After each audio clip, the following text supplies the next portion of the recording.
I'll be ready in 1 second. Hey, fam, I want to show y'all something.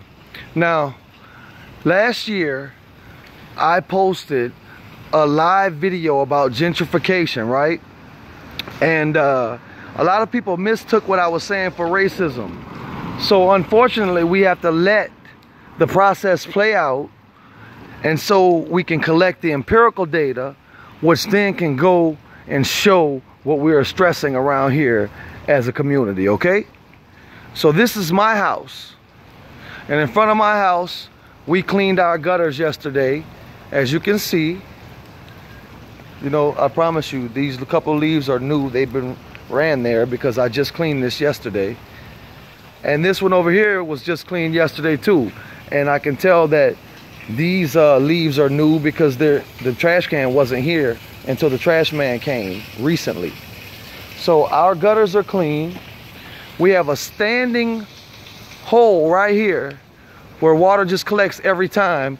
And believe it or not, this patch and that patch over there where you see the standing water at both times have collapsed, and we saw holes as deep as 4 and 5 feet in the middle of our street right here. They moved our drains. They started playing with the drainage system when the new professionals came here to teach us how to stay dry, and now we're soaking wet. But I want to make another point. Like I said, the initial point was regarding gentrification. So I'm showing you the gutters so you can understand.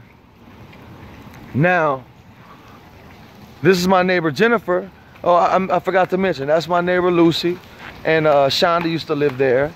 And this is Jennifer, and I'm showing you that we maintain our gutters, right? But now look, this is the neighbor that I made the video last year that was misconstrued as racism, okay? This neighbor has come and gotten her home painted. She's obviously trying to market it. She's got a new fence built, right? There's 2 properties here that they were trying to sell individually initially. And this is what her grass looks like and her drains, because she's never here to support our community efforts when we come out to clean our neighborhood and our drains. She's not from here. She owns 2 properties in New Orleans, or at least holds the mortgage to them. And she's got serious support from her parents. This is a car that was ruined in the flood, that was sitting here, that belongs to somebody she knows. I'm not going to put their tags on, but I want to show you their drain. I want to show you their yard, the conditions. Now, last year, she began cutting her grass promptly, as she was also simultaneously trying to get this business chartered as commercial again so she could open a bakery.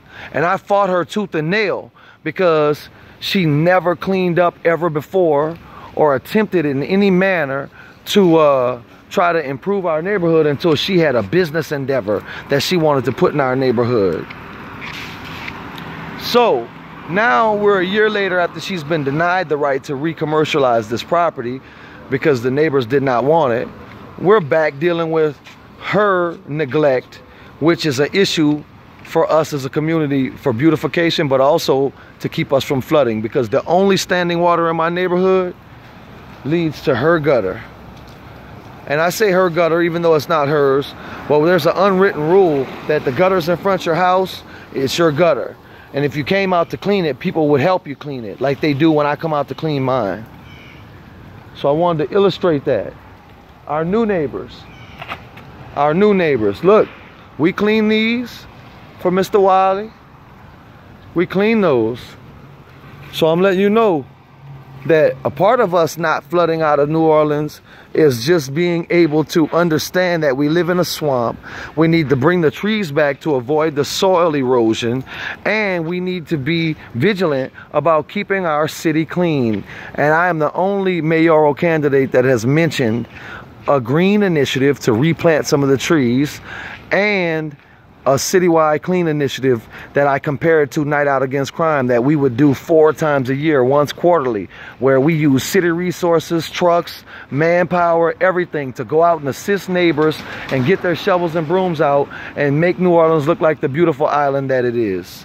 Thank you. Byron S. Cole for mayor, New Orleans, Louisiana, 2017, number 38 on the ballot.